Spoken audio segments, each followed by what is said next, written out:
buddies. I said, where's a good place to eat in your district? Where would you take somebody out to eat? And that's where we've gotten a lot of the ideas, because they live there and they know these folks. And of course, MPB's been good. They've been out scouting folks too, so that we get, input from all around. But frankly, the places that my colleagues have told us about have been terrific. They've been terrific. It's interesting that you say that because, Hank does that a lot. Okay. He stops. He never goes down 49. He goes old 49. Right. And goes the back roads and all that kind of stuff. So I've sort of started incorporating that. And so he and I will leave at the same time so we can go eat at a place that he knows about, that he's found in the middle of nowhere, a building that's falling down. It's just, it's. Well, that's what I encourage people to do. You want to see real Mississippi, get off the interstate. And that's one reason we're talking about little places, little hole-in-the-wall places, as well as these nice white tablecloth places. And there's no excuse now, because fast food's more expensive than local lunch spots. They run a good... Guys, pull up your local place when you walk in. Say, may I have a copy of your weekly specials? And Scott knows that trick. I know that trick. And I'm with you on that. So let's veer off a little bit. Okay. Why'd you become a senator? That's... I've always been kind of a political junkie, and I'm a lot older than you are, my dear. So the first time I got involved with a campaign, I was passing out bumper stickers for a national candidate. I won't say who, because I know we have people of every political stripe listening in. And my father, who had a livestock auction, found out about it, and he dressed me down. He said, "What in the world are you doing? I'm in a private business. How dare you out there support some candidate?" And I said, well, Daddy, I thought it was a way I could make a difference.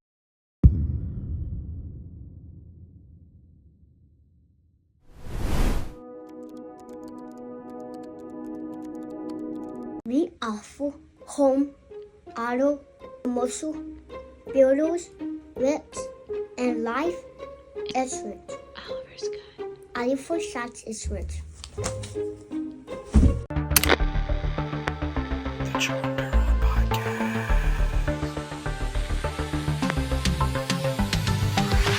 Everybody finding their bliss. I like the fact that you're going after, this is the ads running right now, but I like the fact that you're going after, the local businesses.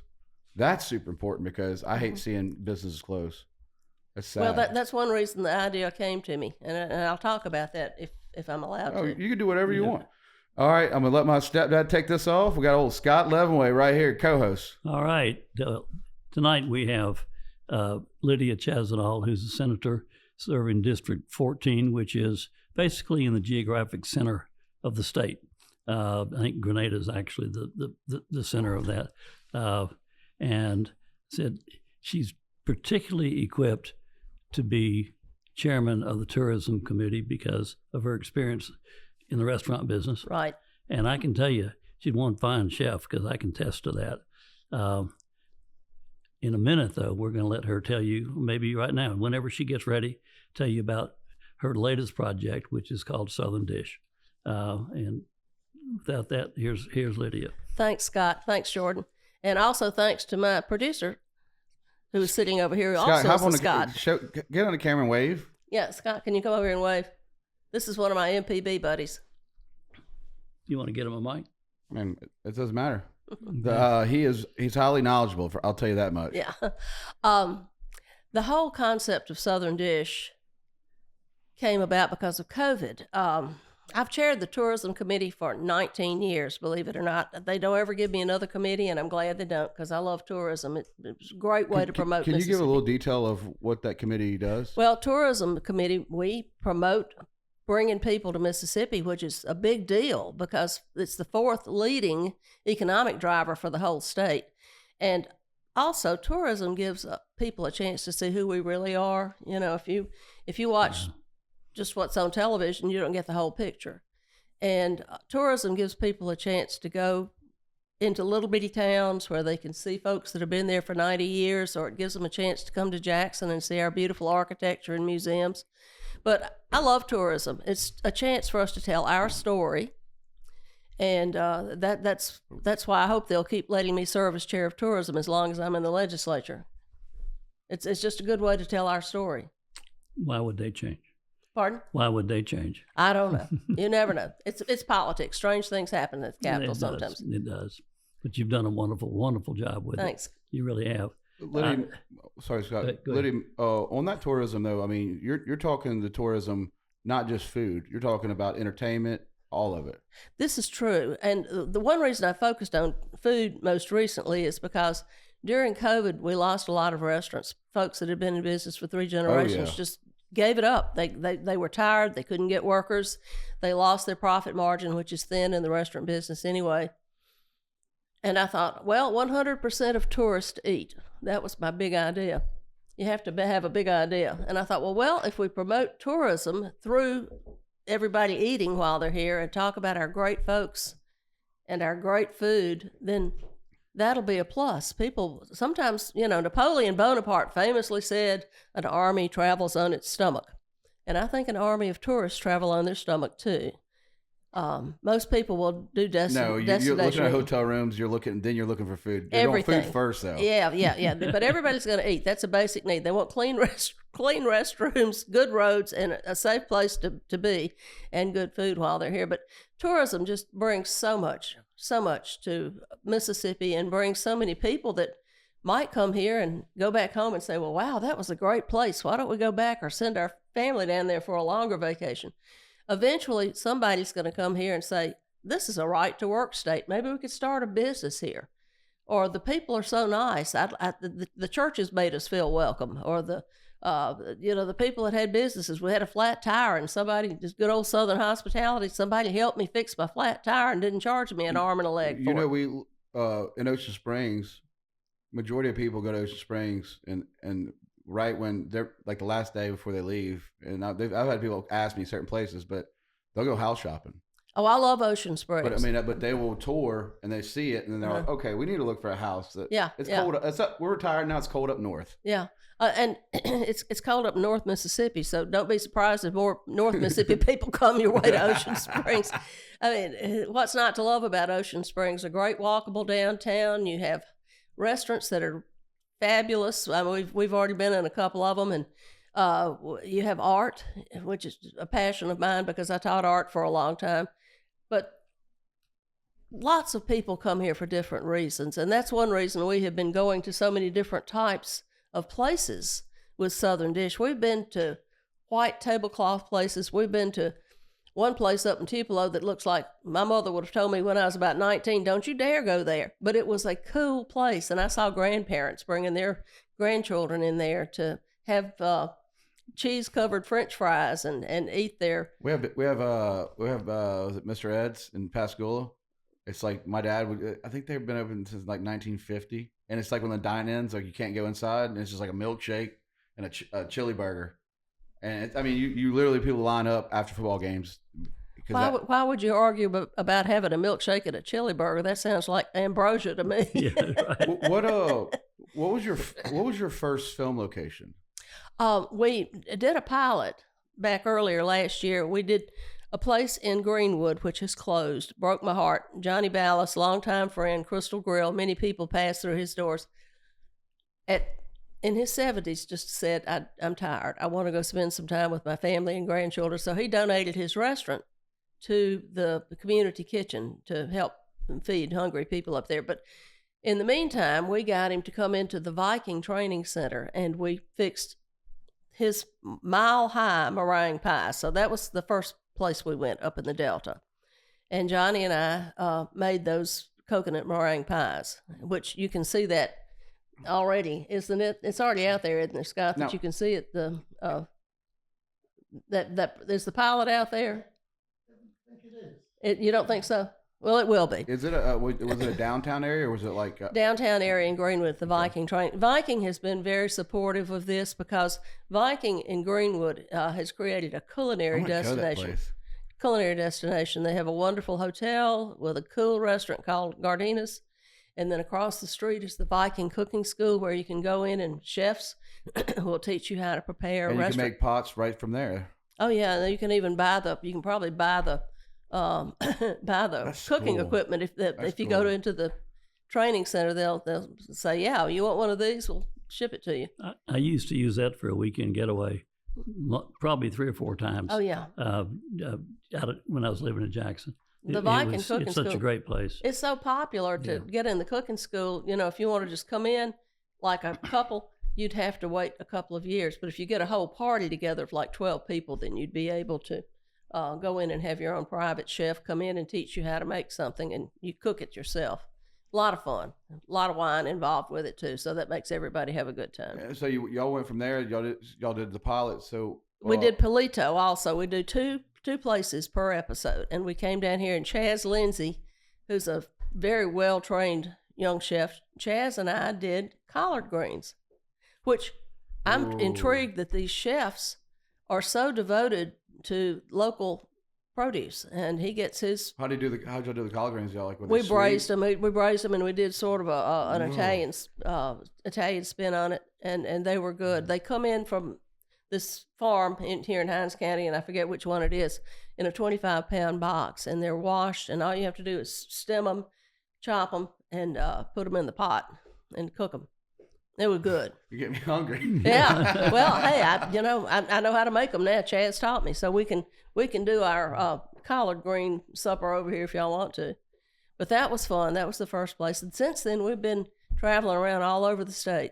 I hop in the MPB van with a crew of 4 people. I guess do y'all have like an old like Ninja Turtles van?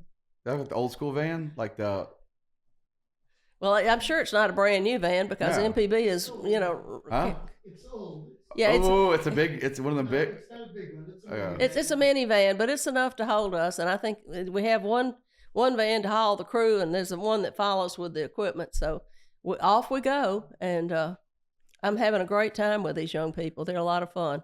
How many have you done now? How many have we done? About 14? 14. See, I was trying to count it up. We'll have to do 28 for the first full episode, or 26 for the first full episode, because it'll be 13 shows for the first year. I mean, and that is gonna. Where is that gonna be airing at? On MPB. I know, but are y'all moving into YouTube and stuff like that too? Y'all. Yeah, it'll be out there. You're gonna put it everywhere. Yeah. Yeah. Okay. Cool. That's what I always say. Like, XXV, which I love him, but like I always do interviews with them, and I screenshot their videos. Sometimes they'll post just an article. Well, I'll go and screenshot it and put it on our Carter's Champions, and they see, but they're good people. And then all of a sudden they started posting, and you can get both ways. You can put it everywhere. I mean, they got all these platforms now where I'll send them out to 6 different platforms. They actually altogether the podcast is like 10. Like, but it's just you got the content, let it go, and that's one thing. That's what I hope y'all do. Like, put it everywhere. Like, put it on Pinterest. Pinterest got their own videos now. Well, that will be up to them. I'm just when I see the word talent by my name, I fall out laughing because. Well, so Scott, you can get on like Pinterest. Like, I put my scooter video on there. It got 180,000 views. But like, imagine connecting her with the dishes, like, doing a board, and then like whatever you're cooking, and then tag your video in there, and people pull your video up and watch you make collard greens, or or have guests on that are making it. That's up to MPB. I'm working with them because they're a great bunch of folks to work with, and we're trying to tell Mississippi stories. And of course, I'm just one little part of all the Mississippi stories they tell. So I can tell Scott wants to say something. Say something. Yeah, I'm more on the storytelling side of this, but we do have a whole digital department. Okay.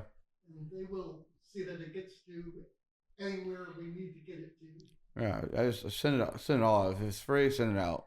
Well, it's just, to me, it's an advertisement. It's like a love letter that we're sending out to the rest of the country of, we're open for business. We want you to come see us. You don't know where they're watching, who they're watching. They could be sitting in a hotel room, and they could be on Instagram, and boom, there goes your video. And it's like, that's where you catch me at night. Yeah. Like, I'll be like scrolling, and all of a sudden, I see food. It's over with. Only thing I watch is food. Yeah. And I'm not lying. That's the only, like, I'll watch anybody cook.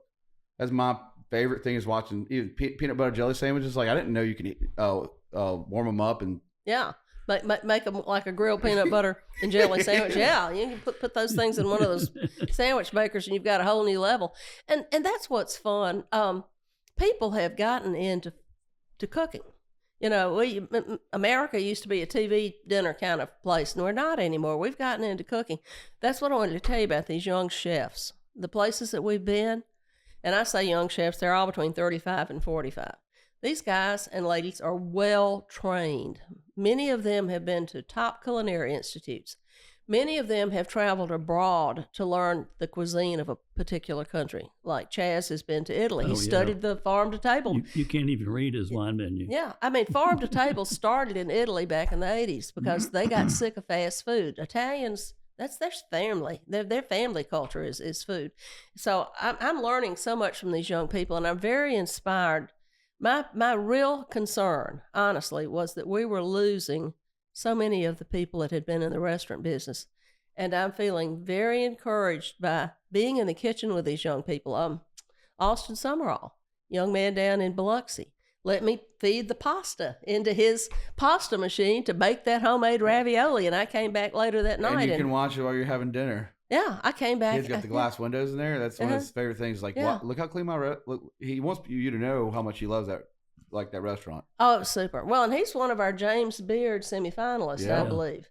And so is Hunter Evans over at Elvy's. That's another place I'm pulling for Austin.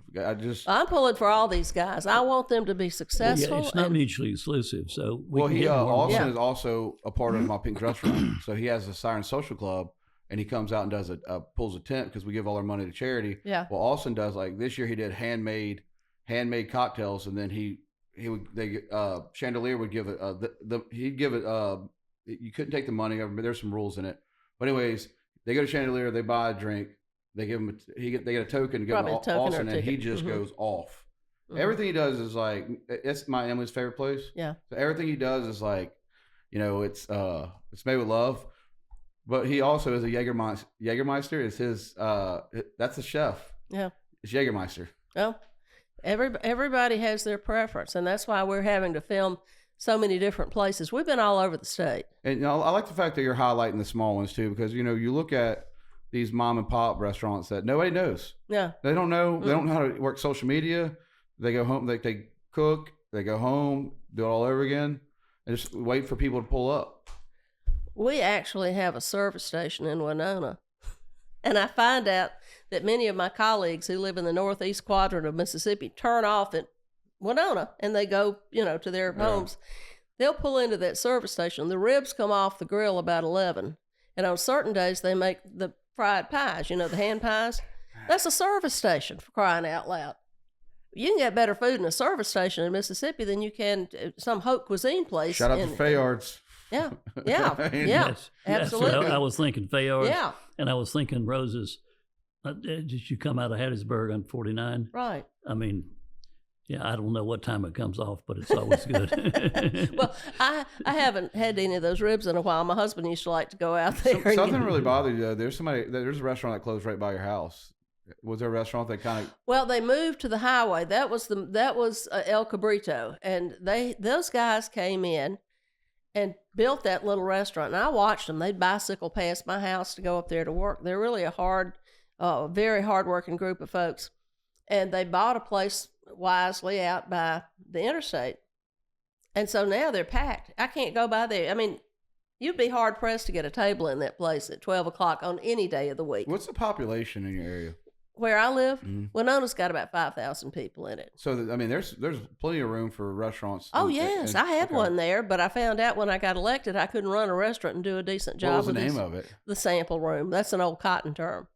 My husband was in the cotton business, and the Sample Room is where the cotton brokers would go and pull the samples of cotton to check the quality, and they sold the cotton based on the staple, on the quality of the staple. So I just thought that was kind of that's where you could sample things and try what you like. And we had restaurant businesses, like I was part of the Blowfly, the new movement of the Blowfly. Right. I was their director of marketing, and then it became I was hiring and firing people. I just had one role. We have sorry that I did that to you, but you have a few people, like they would do a smoke break in between the customers, and I was like, And I said, don't do it again. If you do it again, and then they did it again. I was like, sorry, see you later. Yeah. But it was like, people going in there, you separate, it's the whole experience. Mm-hmm. And I think that was one of the things I did. I took a local brewery called Chandelier. Okay. And I did this thing where I'd buy like little mouthwash, little cups, and I would say, hey, you know what? Somebody wants a Bud Light, give them a Freemason, and we would do samplers, so little sample cups, and I would turn sales from a Bud Light because it's made right here in Gulfport. Right, We're and in we Gulfport. have a number of distilleries and breweries in Mississippi, and I'm happy to say, as chair of tourism, I've promoted a lot of that. In fact, I have a couple of friends in the Senate who shall remain nameless that refer to me as Whiskey Chassaniol or the liquor lady, and I have stood at the well of the Senate and said, No names. I'm not going to name them. Okay. I don't want to encourage anybody to drink. That's a personal decision to be made by people over the age of 21. But in tourism, if you don't offer folks something good to eat and what they want to drink, and most tourists are coming to look for a meal and a drink or a glass of wine, they're going to keep on driving. You can go from one side of the state to the And other a in good 3 hours. appetizer. Yeah, throw in some good appetizers. It's got to be a good appetizer, guys. You're gonna have a really good restaurant. We do so we started doing now. My group of friends, we just do appetizers. That's fine. We get like 5 appetizers, and we just sit around and we all share off a plate. And because we're socializing, we're having drinks, and if you eat a full meal when you're out going out, with, how you get tired. Like, I don't want to be here with y'all. Get me home. I want to be in a blanket. Well, and sure, and it's fine to go out and have I always recommend that people eat something when they have an alcoholic beverage. The Italians think Americans are crazy because Americans will sit around and drink wine. Well, have some food with it. Pair the good food. It brings out the flavor of the beverage, and there are a lot of good pairings with other distilled and fermented beverages and the beers. Craft brewers have developed a whole culture around that. And I hope that in our course of filming, Scott, that we're going to go and visit some of these breweries. I get you, Dave Reese is a great buddy of mine. He started the Pink Restaurant with me. He owns Fly Llama, and him and Austin have done pairings. Yeah. There's a fun place up in Tupelo. Here's a shout out to my friends from Tupelo. They had called the Queen's Reward. Do you know what they make there? Mead. You ever heard of mead? Yeah, I've had mead. Yeah, Beowulf, the Mead Hall, Valhalla. Okay, it's not bad. Oh, mead's delicious. And the lady, you got to pace it, though. But it's a fabulous setup, and she puts out these charcuterie trays and things like that. But the tourists are coming in off the Natchez Trace. They've heard about the Queen's Reward. The thing I love about it, mead is made with honey, and they get their honey here in Mississippi. So it's all locally made and locally sourced. Isn't that cool? Yep. I think the biggest thing about honey, if I see something that's not local honey, I don't mess with it. Like I have a buddy that works at a place that grows his own honey in Van Cleve, so I just throw him a few bucks and got some honey. Well, and it's good. They tell me, I'm certainly not a doctor, but they tell me that if you eat local honey, it helps if you have allergies, seasonal allergies like hay fever and whatever. So I believe that's a good excuse to have some honey or a little locally sourced mead, perhaps. Or you could do honey and apple cider. Right. And you can just knock out. It's like, it's the best sleeping medicine ever. Now, you got to measure it, though. Like there's a certain measurements you need to do. Look it up on the internet, guys. But it will, in about 15 minutes, your sheets feel like it, that feeling of your sheets, and you're just like, all right. Well, whatever. Well, whatever it takes. My nephew, Gerald, who is married to Nina Parikh, who I'm sure you know. Oh, love Nina. Hello, Nina. Shout out to you. He raises bees in the backyard, and I guess you call it raising them. But so he makes honey. He named it after his son, and he puts it in these neat little bottles, and it's called Roscoe because that's his son's name. That's cool. And it's a cool little product. He gives those out all the time. Good honey. Honey is one of those things that never goes bad. They found honey in the pyramids and stuff still good to eat. Now, how long ago was that jar of honey put in there? Yeah. They sent it on with King Tut to. I can eat honey by the spoonfuls. Yeah, it's really good for you. I have friends that are beekeepers. So when you're discovering all these food places, we're big on seafood down the coast, but meat's a big thing up north. Meat. You have a lot of barbecue joints. We went to a tamale place in Natchez. That was a lot of fun. Fat Mama's Tamales. Barbecue is the thing. We haven't done too many barbecue joints yet, but we're going to. I think as we travel more.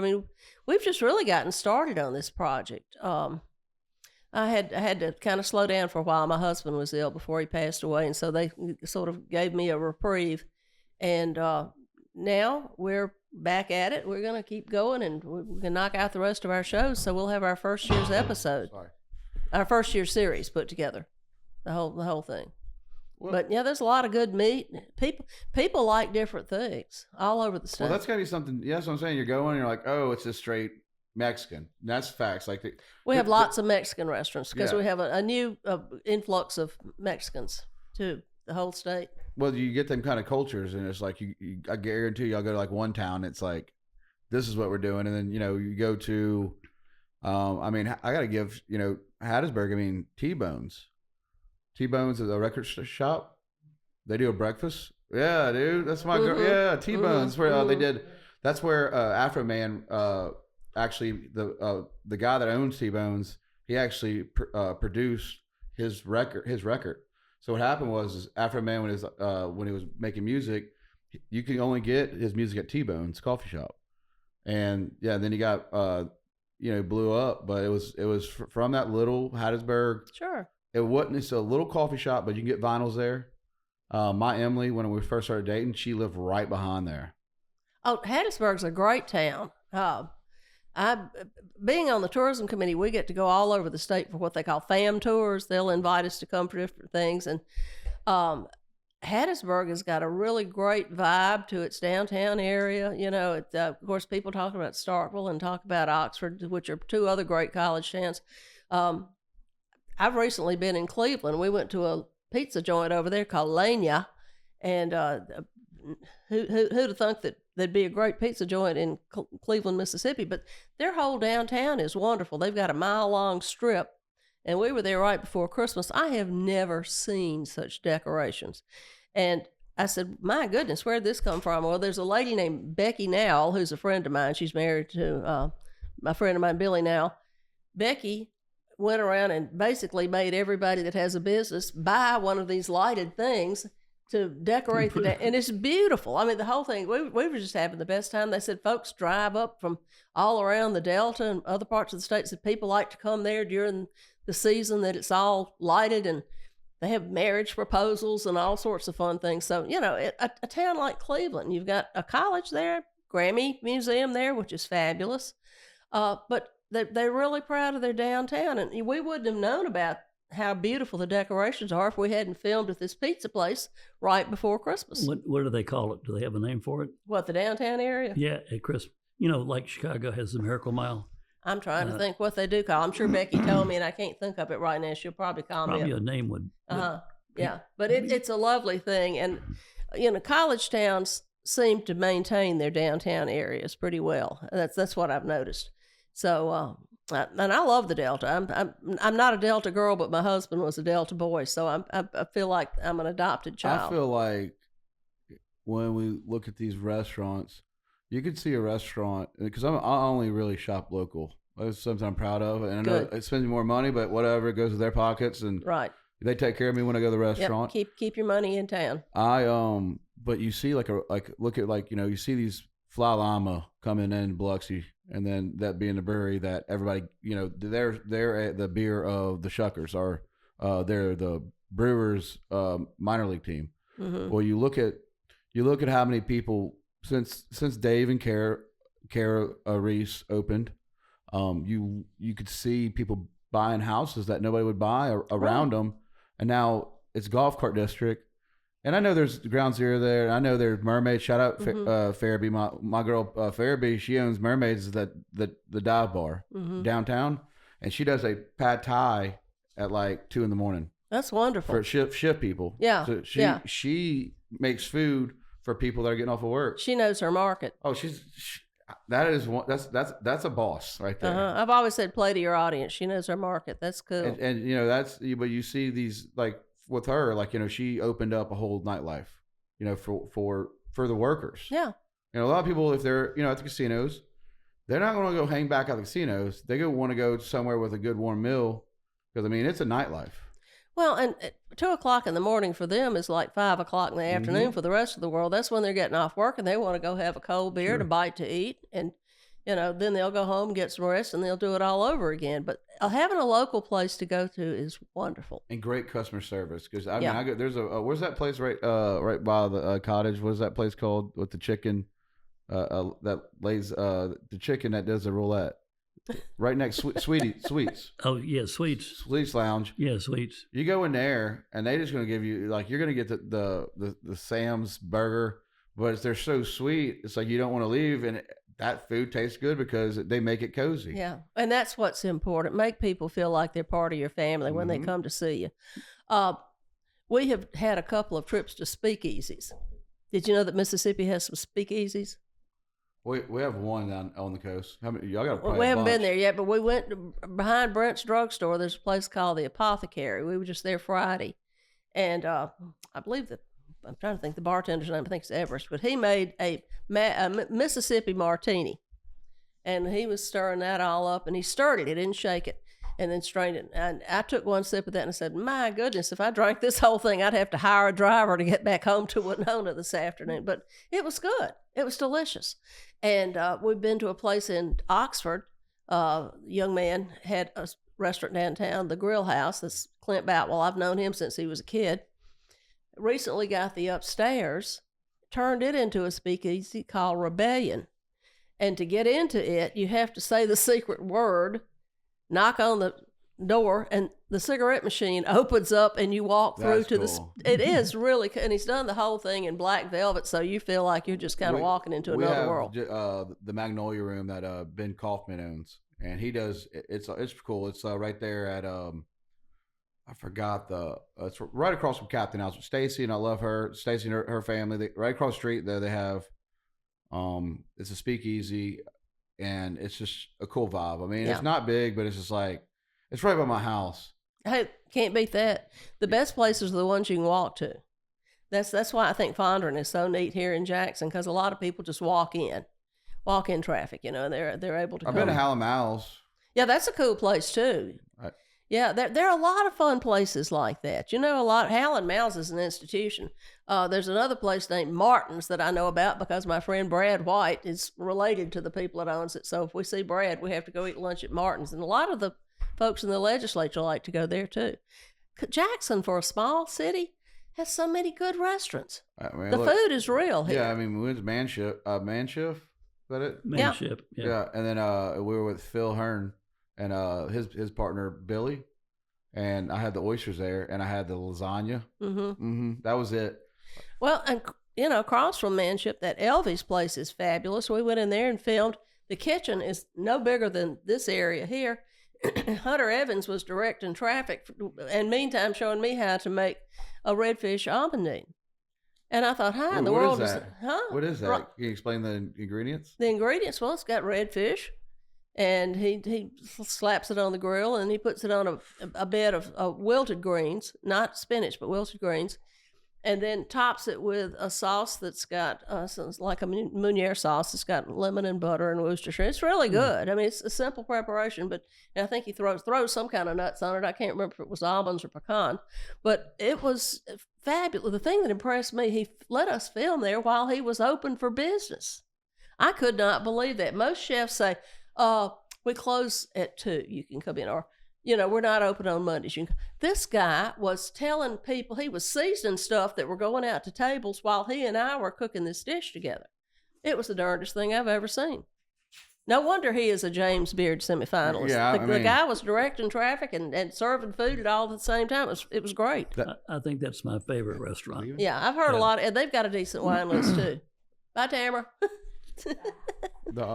Well, I mean, it's just, I like the restaurants where the owner's there. Yeah. I like it when the janitor, the owners plays all parts. Well, you can't be all things to all people. You burn yourself out, you know. So delegation is important. Well, I think a big part of it too is, you know, it's just and I'll say this, the younger generation, you know, it was for us is get out and find a job. And now it's, you know, well, I want to be a manager. You're like, you got to start down.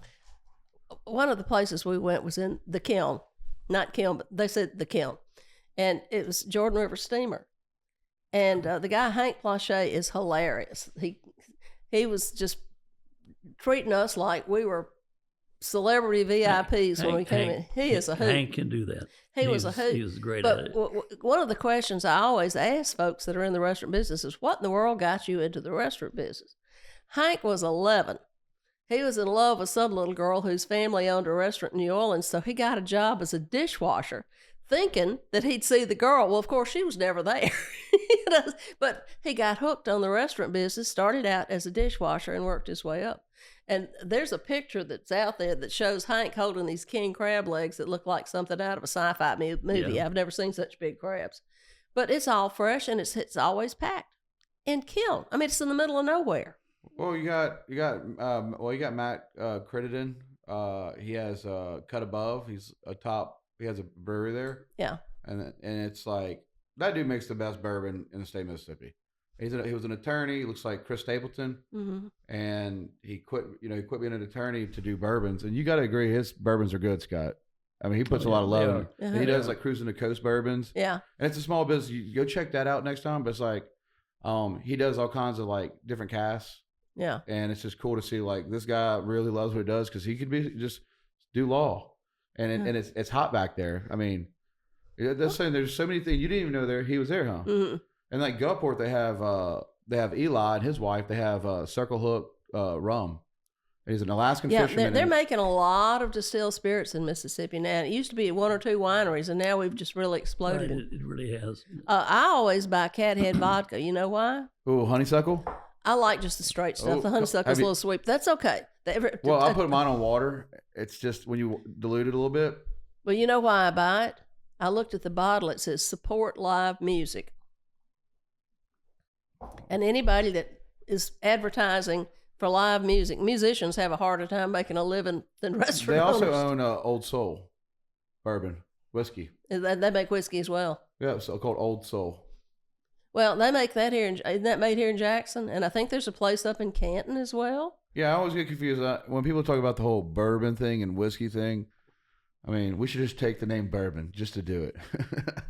I'm proud for people to have their own business in Mississippi. I think that's so important for us to have, whether it's Cut Above or Cathead, to see them on other state shelves. Yeah. You're seeing a big part right now, and guys, go out and buy your local beers too. A lot of these breweries are pulling back on cans now. They don't make a lot of money on cans, man. It's a lot of work, but it's like, I know it's like a $2 more, or $3 more for a 6-pack or whatever, but you're buying in the state of Mississippi. And we've been having so many of these little breweries, they're shutting down now. Yeah. And it's sad. And but that's part of the way the market works. We did the legislation. I can remember we had to fight to do the legislation for craft brewers because some of the big guys weren't sure if they wanted competition coming in. Then they relented, and so we had some craft brewers. And usually that's the way it works. You're going to have a few people that survive and some folks that'll go do something else because they weren't really funded well enough or their hearts weren't in it or whatever, because it's hard work to do anything well. But they're growing. We're getting more and more. We're getting more and more. They're being really quite successful.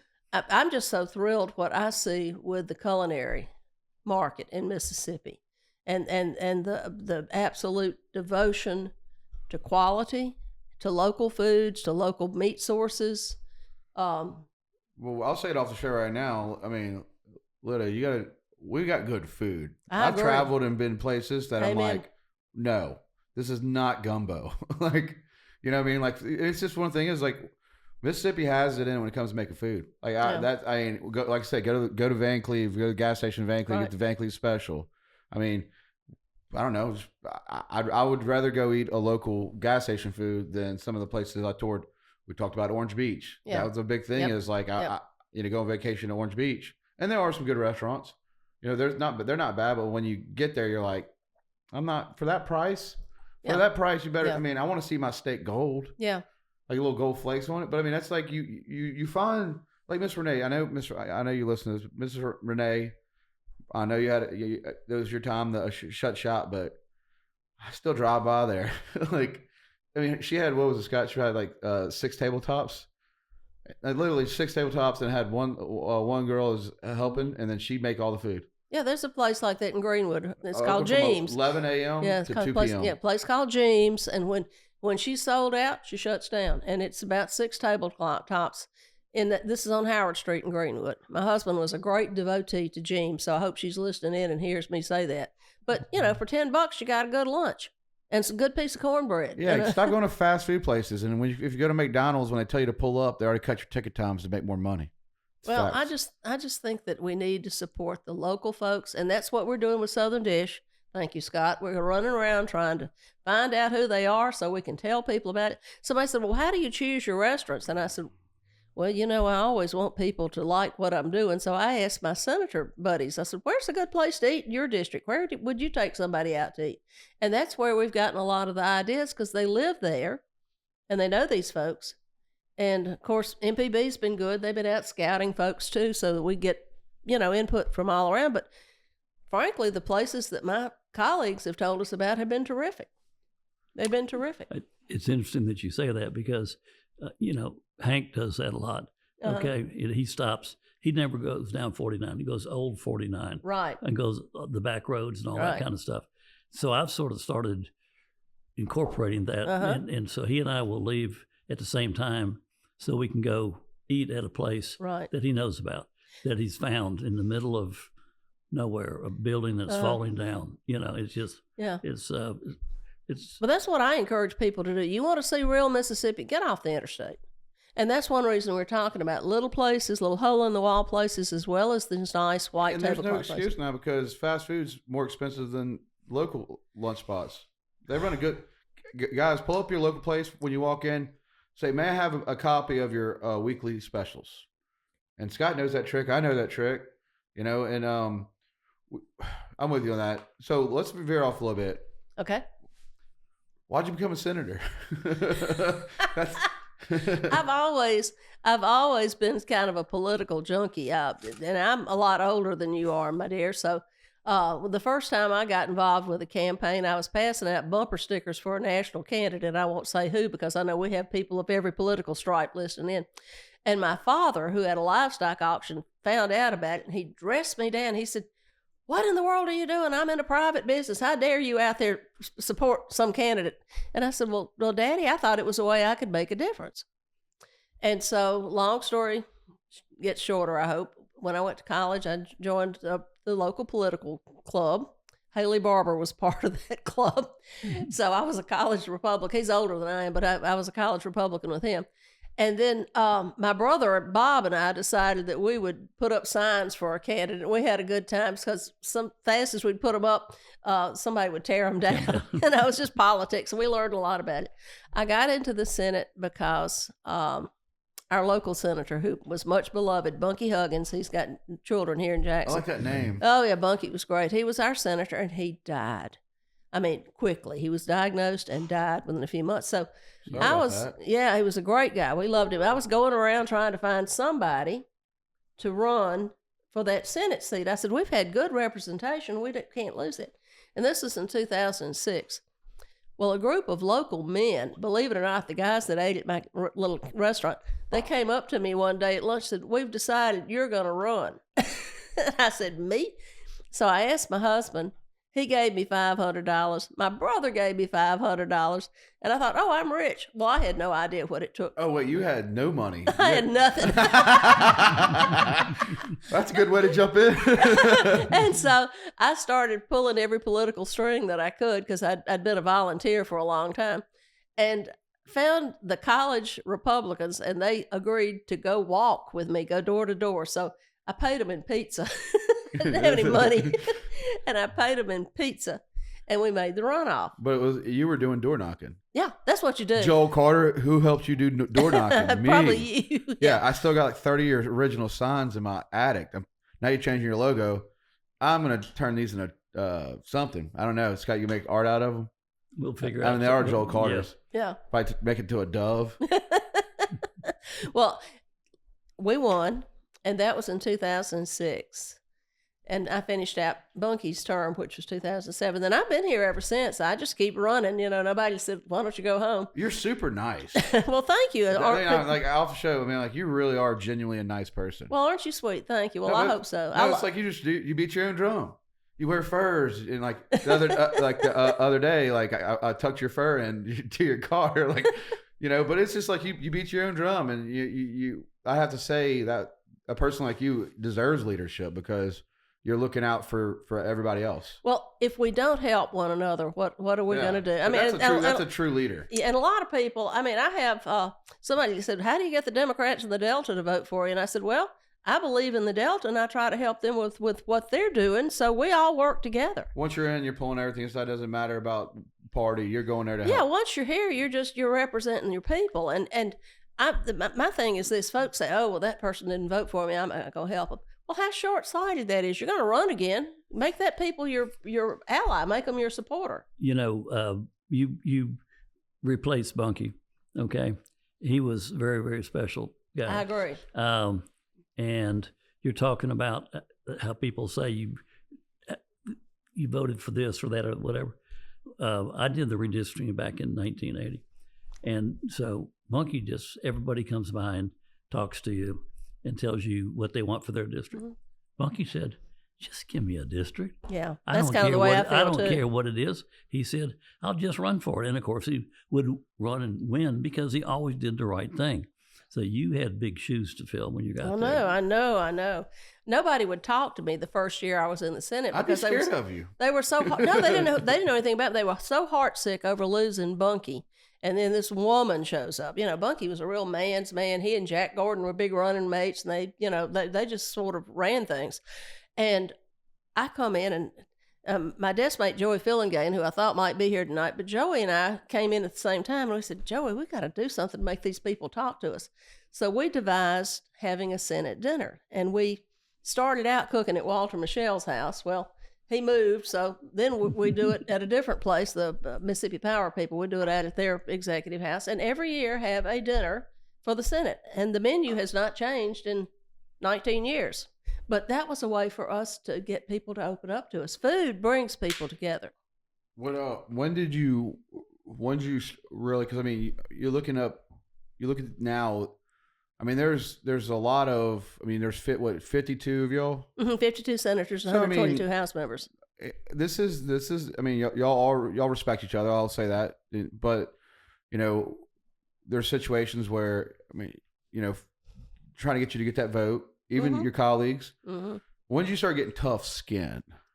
You have to realize it's not personal. If you take everything personally, you might as well get out of the legislature because it's not personal.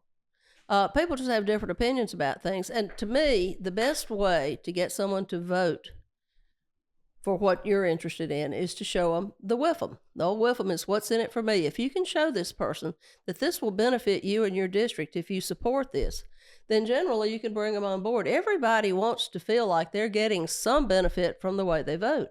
And I respect that. They're here to represent whatever district they have. They're 52 senators, so they're 52 districts. And we only have so many dollars to go around. We basically just take money and spread it around the state and go home. We could, if we were smart, we'd come and have a budget, do that and leave. Don't you think, Scott? Well, who knows? Might go back to it every other year. Yeah. But now we get down here and we get hung up in the weeds on stuff that really, we come every year. Somebody might come in after we're gone and say, well, that was a dumb idea, just kill the thing. And a lot of these agencies and things have what they call repealers in them. So legislation will sunset after a while. And we had a whole bunch of agencies and boards and commissions. Sunset? Sunset means they just don't exist anymore. Hey guys, yeah, that's what she said. Yeah. Means the sun set. Means the Get your mic closer, Scott. sunsets, but Get your mic closer. the bills, Okay. the agency, whatever. So, and we have to go in and extend the repealer on things. A lot of that's done. Yeah. I mean, the Senate's an interesting place to work, and It's fast paced. it is. We move. There's no 8 hours. Well, we move fast, slowly. We need a shirt. We need a Linda shirt. Senator Linda. And I Lydia, will sorry. say that the Senate has mastered that art. Yes, we move fast, slowly. And there's some people that love to extend things, and they like. There's a lot of dramas. I've heard That's everything in life. Well, and I've laughed because I've got some really good friends that are attorneys, and I said, we don't need to let any more lawyers into the Senate or the House of Representatives, Zuber, but because they get at the well of the Senate and think they are doing billable hours, and they'll go on and on and on. People have killed their legislation because they didn't stop talking. If I can't explain a bill in 5 minutes or less, I don't know what I'm talking about. My dad always told me, my dad was in the car business. He passed away last year, but he taught me that name your price, which say it, shut your mouth. The first one that talks loses. Mm-hmm. And that's real. That's in everything in life. Mm-hmm. Well, I try to say less is more when you're explaining a bill, because if you say too much, somebody's going to have a question. So I try to be as brief as I possibly can and then say, and if there are no questions, I move for passage on the morning roll call. Sometimes it works, sometimes it doesn't. So like if you have a greenhorn come in. Sir? Like a greenhorn, like a new person come in? We've got a bunch of new people. Yeah, but they want to change it now. Of course, we have people that think that they can pass a certain bill and it's going to change everything. No, it's not. Yeah, like Hank was talking, was it 13 years to pass that campaign bill? Was it 13 years? Which campaign bill was that? Where politicians can't spend campaign funds for personal use. Well, that's the way that it should be, and we did change that. And now, it used to be that people could amass a lot of campaign contributions and then take the money with them after it was over. You can't do that. Right. You got to give it to another person, another candidate, or to some charity, or there's 2,000. Well, there's 2,000 bills that come out every year. Is that right? We usually have about that many, and I think, what do we pass? Maybe 200 that actually go into law. Scott would know. Not counting appropriations. Yeah, maybe 200. And people forget, just because the House and the Senate say, yeah, this is a good idea, and we pass, it's got to go past the governor. He's got the final say. He vetoes a bunch of stuff, and that's okay. That's his job. We all have to work. You have your legislative bodies, you have your executive branch, and some people get confused about who's who. There's so many people. There's so many people though. Like that's kind of, I don't know how y'all retain all this stuff. When you go in a situation where, if you're trying to figure out one thing, if you're going to figure out one thing or one bill issue, well then you got 4 more coming this way, and you kind of have to get everything in order because you can't throw everything at once, right? No, and you have to do a lot of reading. So if you don't like to read, don't run for a political office. You have to do a lot of reading. I rely on my attorney. I have hello, Allison. I have a great attorney. She's not here, but she's at the Capitol, probably working on bills. You should have brought her. Huh? You should have brought her with you. She's probably working on bills. I've got some bills she's drafting for me. But we all share attorneys. We all share assistants. People think that there's some states where, like in Texas, one senator might have 4 different assistants. Of course, they're much bigger population and everything. Sure. But the assistant that I have has to do several committees' work, and that's a lot. So our assistants work really hard during session, and I appreciate them. They really do a good job for us. You really love your job. Of course, I wouldn't be doing it if I didn't. Well, I know that, but I'm saying that's it shows on you because if you see her outside of this television, which you're stuck in a television right now, this is real. But if you see her outside, she really is a genuine person. It's a very I've met some people in my fundraising, and you just know it's can I come on the podcast? And it's mm-hmm. Why? What's your story? And and you're open about it. You're like, I had a restaurant, couldn't run it. Lost my husband. And there's especially for you, it's you have to go home and he's not there. And there's a lot of personal stuff you have to hold in just to focus on other things. And then by the time you roll in at 9, 10 o'clock, you gotta read some of your bills. You gotta go through some stuff. You gotta say your prayers. Yep. And you got to go, Well, I will say this. My husband was a great cheerleader for what I'm doing. He was really, really excited when I got elected. He was really, really excited when he found out we were going to do this TV show promoting Mississippi's great food and great places. I just lost him back in July. We'd been married almost 44 years. And that's a long time. And I'm 39. Yeah, well, you're 39. Yeah, I was married to him when you were born. But, he was a great cheerleader. We had a wonderful life together and raised our girls. And it's just, it's sad to lose him, but this has been a lifesaver for me. Being busy, being able to go and do something that I think will benefit Mississippi. And tourism's just such an upbeat committee. Everybody wants to be on it. They say, oh, we want to be on the eating and drinking committee because we'll take these little fam tours around. What's going on in 2026 right now that you're interested in? Well, for of the course, listeners? I always want to be sure that MPB gets its funding, and so I'm a champion for them. The Visit Mississippi, which is the branch of MDA that is the tourism department, they're trying to get to be a separate agency, and we had the bill across the finish line last year, but because of budgetary problems and there wasn't a budget, so the governor wouldn't sign it, and I don't blame him. He didn't want to give anybody a blank check. But we're working on that again because tourism has gotten to be so important to Mississippi, and I mean important, that we need a separate agency I mean, for tourism. backs the real estate here in Mississippi. Pardon? Tourism backs the people coming and buying new homes. Well, and that's what I said I'd like for Sourthen Dish to do for the state what Hometown has done for Laurel.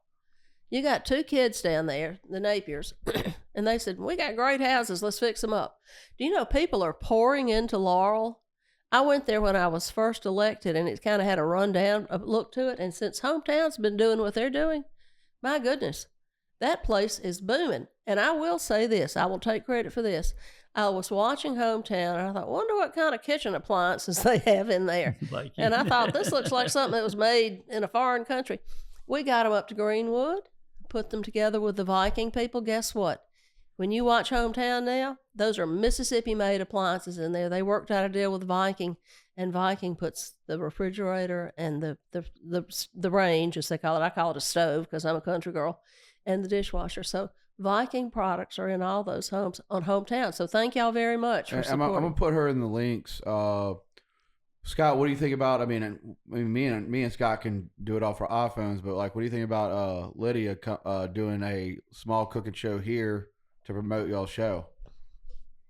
That's a good idea. Well, they had said they wanted to come to Winona, but I'm here 3 months out of the year, so I'll be here 3 months. I'm the first run here, girl. Yeah. I mean, we could do it here. we've been playing at it. Whatever my MPB folks tell me, I try to follow directions from them. I also think it's, guys, we'll for the podcast, this right here is the live. I'm going to work really hard. Hopefully I'll have the 4K out tomorrow. But give me the links, and look, funding, they need funding. That's what I hear. Yep. And that's important. If you got extra few bucks, $5, $2, I mean, there's a lot of people in the state. So, would you like to come back on the show? If you'll have me. Well, we're gonna do a cooking show because I did one cooking show. That would be fun. You could be my sous chef. That'll be great.